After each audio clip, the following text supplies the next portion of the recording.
안녕하세요. 저는 올해 37살인 여자입니다.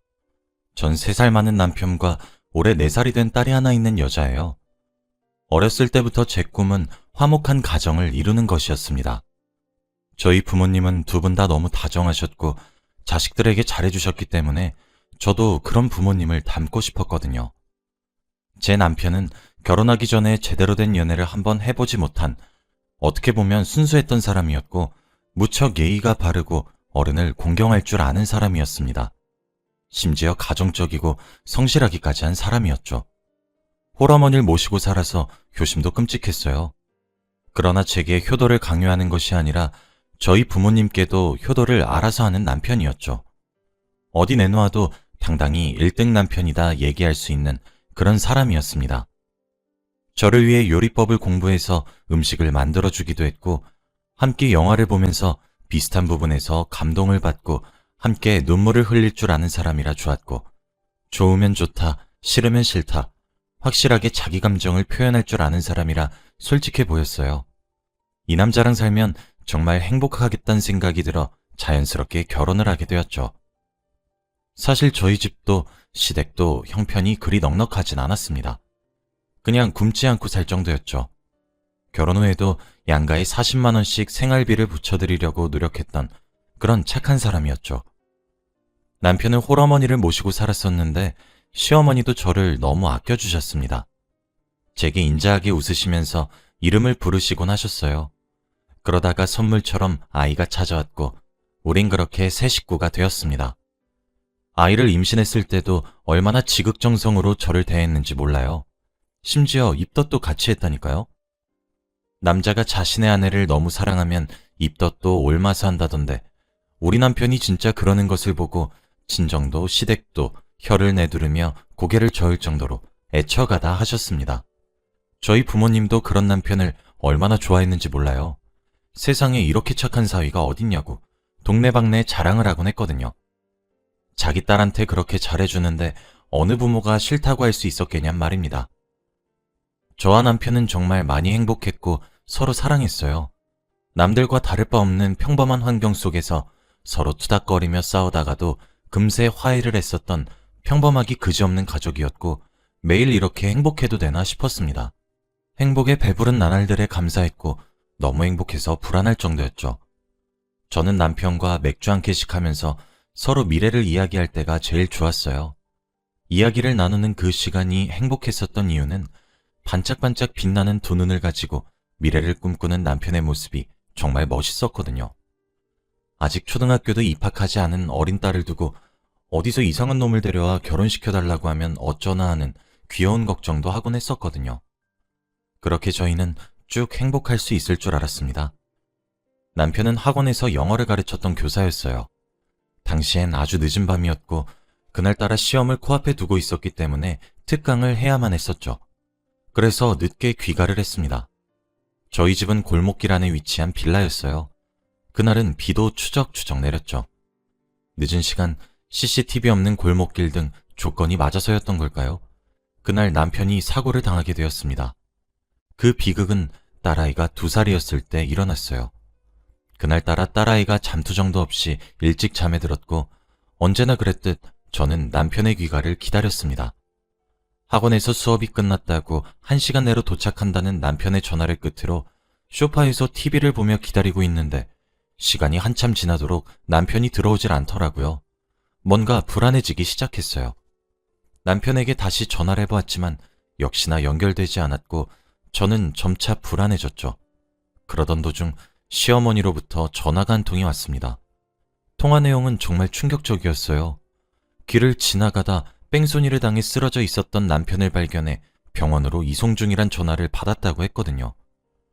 시어머니도 많이 놀라셨던 것인지 횡설수설하시며 말씀하셨는데 똑바로 말씀해 주시라고 화를 내기도 했어요. 큰 소리에 딸아이가 잠에서 깼지만 정말 눈에 뵈는 것이 없더라고요. 시어머니와 전화를 급히 끊고 앞집의 문을 쾅쾅 두드렸습니다. 평소에도 앞집 세댁이랑 친하게 지냈었거든요. 급히 제 딸아이를 앞집에 맡긴 후 헐레벌떡 시어머니가 말씀해 주신 병원으로 찾아갔어요.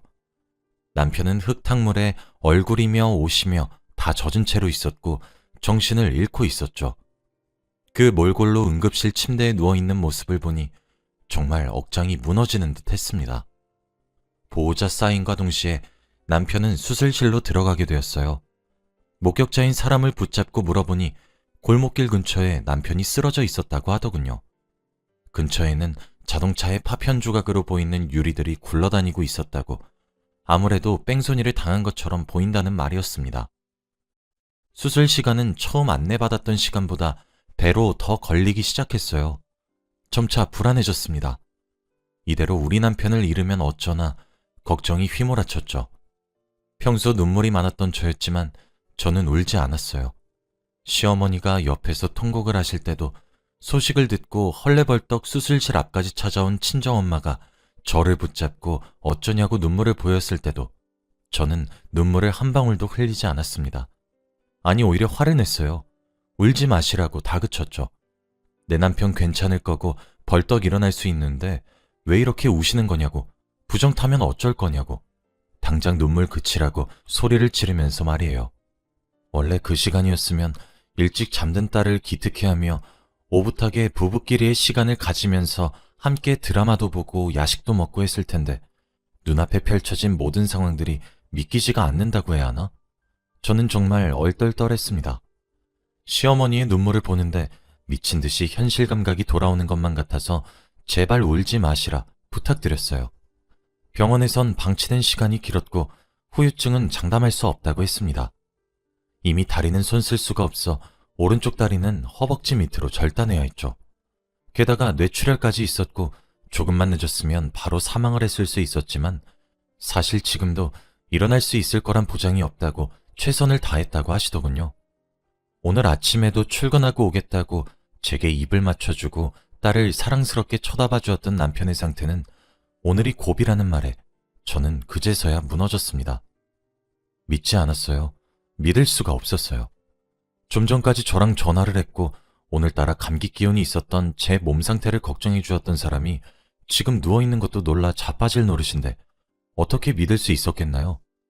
눈 좀 떠보라고 절규하는 시어머니의 목소리를 끝으로 정신을 잃었습니다. 저와 시어머니는 미친 듯이 남편의 간병에 매달렸어요. 딸아이는 친정에 맡겼고요. 살려만 달라는 우리의 기도가 하늘에 닿은 것인지 남편은 정신을 잃은 지 열흘 만에 기적적으로 눈을 떴습니다. 하지만 남편에겐 또 다른 지옥의 시작이었나 봅니다. 처음엔 제대로 거동도 못해 자신의 상태가 어떤지 몰랐나 봐요. 남편은 헐렁해진 오른쪽 다리를 보고 커다란 상실감을 가지고 난 뒤 미친 듯이 절규하기 시작했어요. 늘 긍정적이고 건강한 삶을 살아왔던 남편은 그때 이후로 성격이 참 많이 변했습니다. 하염없이 울다가 이렇게 살 바엔 차라리 죽어버리겠다고 난리도 쳤다가 멍하니 창밖만 보다가 그렇게 지냈죠. 말 그대로 숨만 쉬었습니다. 시간이 흘러 남편이 퇴근하고 난 후도 문제였어요. 시어머니는 한순간에 장애인으로 전락한 아들이 혼자가 되기라도 할까 겁이 나셨나 봅니다. 그 이후 매일 저희가 살고 있는 집으로 와서 제 손에 물 한 방울 묻히지 말라 신신당부를 하시고는 집안일을 대신해 주셨어요. 청소도 하시고 빨래도 하시고 밥도 차려주시며 모든 일을 해주셨죠. 그렇게 매일을 저희 집에 오셔서 복작거리셨습니다. 그러고 돌아가실 적엔 항상 저를 붙잡고 하나뿐인 아들 옆에 있어주면 안 되냐고 거의 빌다시피 제게 애걸복걸 하셨죠. 남편도 똑같았어요. 매일을 반복되는 질문을 던지더군요. 자기를 사랑하냐고, 헤어지자고 하지 않을 거냐, 뭐 그런 질문 말이에요. 저희 친정에서는 제 앞길이 창창하다며 이혼하기를 슬며시 요구하기도 했어요. 솔직히 안 힘들다고 하면 그건 정말 새빨간 거짓말입니다. 제가 처한 상황보다 시어머니와 남편의 애원보다 친정과 친구들의 위로보다 더욱 힘들었던 것은 주변 사람들의 시선이었어요. 동정어린 시선들이요. 남들 일에 어찌나 관심이 많은지 제게 괜찮냐고 오히려 물어보는 사람들은 양반일 정도였습니다. 아마 사람들의 시선을 한번 겪어보지 않으셨으면 100% 이해하실 수 없으실 거예요. 동정어린 시선도 지긋지긋하고 제게 위로를 건네는 사람들도 다 위선으로 느껴졌습니다. 시어머니가 매일같이 찾아와 저희 살림을 보살피는 것도 이기적인 모습으로만 보였어요. 남편을 바라보고 있다가도 제 시선이 남편의 헐렁해진 오른다리를 보면 참 만감이 교차하기도 했고요. 분명히 무언가 있어야 되는 곳에 아무것도 없으니 허전함이 참 많이 느껴졌죠. 여기서 가장 힘들었던 건 뭔지 아세요? 점점 불안과 공포에 질려가는 남편의 모습을 지켜보는 것이었습니다. 매일 제 눈치만 살피는 남편의 모습, 제게 집착하기 시작하는 모습 등 세상이 원망스러울 지경이더라고요. 매사에 밝고 쾌활한 웃음을 흘리며 명랑하게 인생을 살아왔고 집에 오면 밖에서 무슨 일이 있었는지, 오늘은 무엇을 먹었는지 조잘조잘 떠들기 바쁘던 남편의 모습은 이젠 온데간데 찾을 수 없었어요. 그래도 어떻게 해요? 같이 산 시간보다 앞으로 살아갈 시간이 더 많지만 멀쩡한 몸을 가지고 있는 제가 더 고생할 것을 뻔히 알고는 있지만 그래도 남편이 건강한 몸으로 함께 살았었을 때 제 남편이 저를 어떻게 사랑해 줬는데요. 얼마나 듬뿍 사랑해 주었는데 남편을 버릴 수는 없었습니다. 친정에서는 이혼을 권유했는데 그 이유 또한 잘 알아요. 나이도 젊으니까 새로 시작하길 바라셨겠죠. 장애인이 된 남편을 평생 동안 돌보면서 함께 산다는 것은 제가 너무 일방적으로 고생하는 길이란 사실을 저희 부모님도 아시니까요. 그래서 세상욕 자신들이 다 들을 수 있으니 이혼하란 말을 꺼내셨던 것이겠죠. 그런데 그렇게 미친 듯이 절 사랑해준 남편을 제가 어떻게 버릴 수가 있겠나요?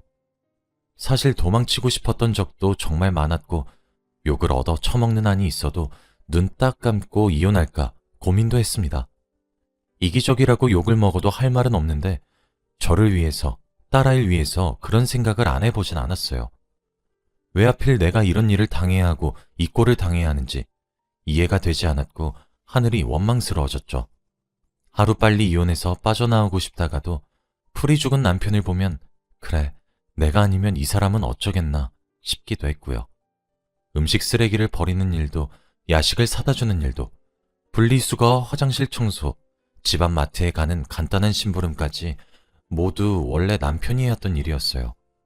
자신이 해왔던 일을 하는 제 모습을 보고 남편은 수도 없이 미안하다고 말을 하더군요. 그리 내뱉는 남편의 모습이 너무 가슴이 아파 남편을 껴안고 엉엉 울었습니다. 그때 결심했어요. 흔들리지 말고 내 남편 내가 지키자는 결심을 말이에요. 더 이상 절망에 빠져 허우적거리는 남편의 모습을 보는 것도 많이 힘들었고 동정만 받으며 불안과 우울감에 시달리는 인생을 살고 싶지도 않았습니다. 그렇게 결심을 굳히고 친정에 찾아갔습니다. 이혼할 생각도 없고 나랑 우리 남편 좀 도와달라고 말이죠. 친정에선 절 뜯어 말렸지만 제가 강행했어요. 엄마 아빠도 김서방이 나를 어떻게 사랑해줬는지 전부 옆에서 보셨잖아요. 우리 없는 살림에도 친정이랑 시댁에 생활비 조금씩 드리자고 했던 사람이야. 내 손에 물 한 방울 안 묻힌 건 아니지만 최대한 덜 묻히려고 노력했던 사람인데 내가 그런 사람을 어떻게 버리고 새 출발을 해요? 그러니까 그냥 나 좀 도와주세요.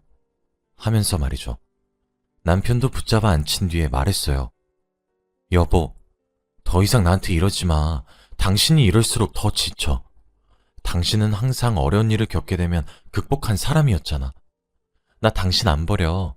당신 두고 나만 도망가거나 떠나지 않을게. 정말 약속할게. 그러니까 우리 이겨내보자. 당신 우리 딸 결혼식에도 휠체어 타고 들어갈 거야? 걸어서 들어가 봐야지. 요샌 의족이란 것도 있어서 괜찮아. 당신 할 수 있어. 기죽지 마. 알았지? 나도 당신을 얼마나 사랑하는데.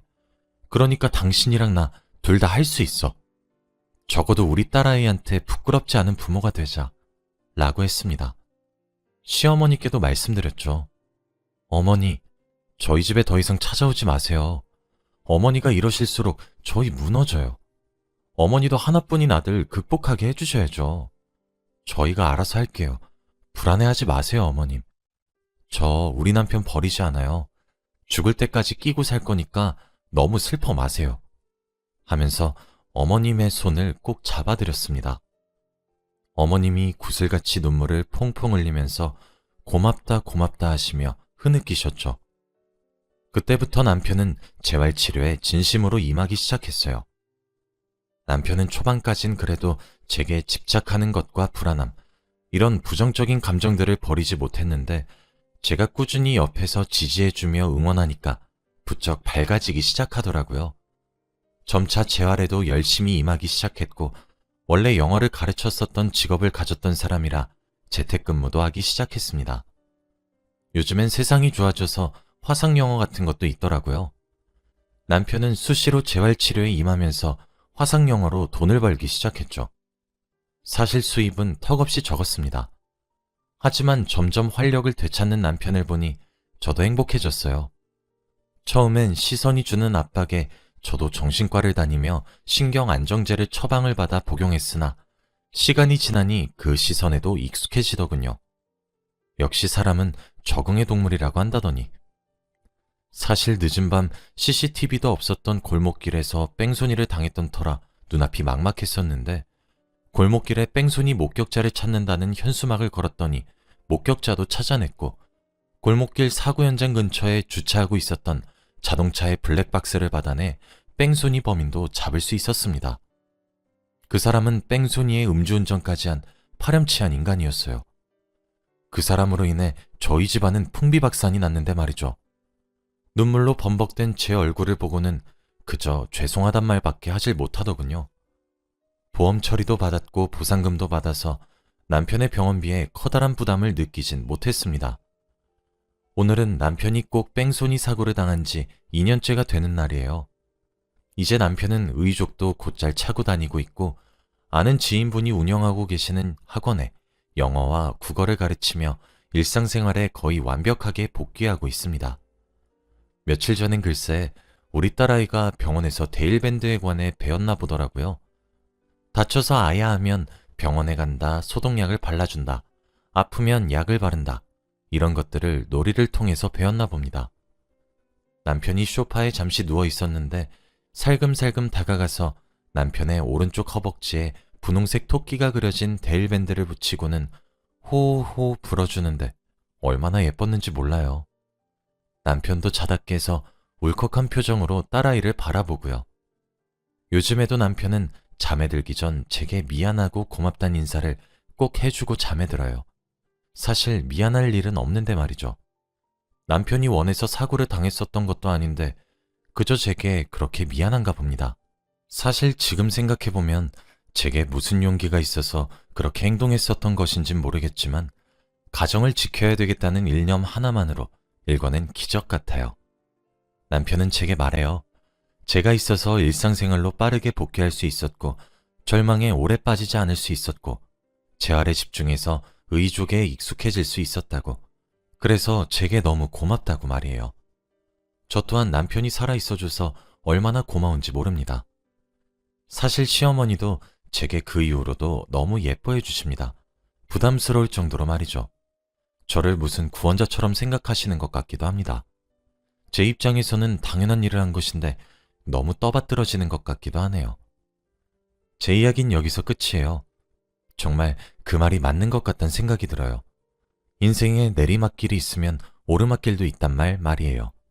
저는 다시 정상으로 돌아가고 있는 저희 가정이 너무 좋고 여전히 남편과 딸을 무지막지하게 사랑하고 있습니다. 힘들 때 사람 버리는 것은 아니라고 하더군요.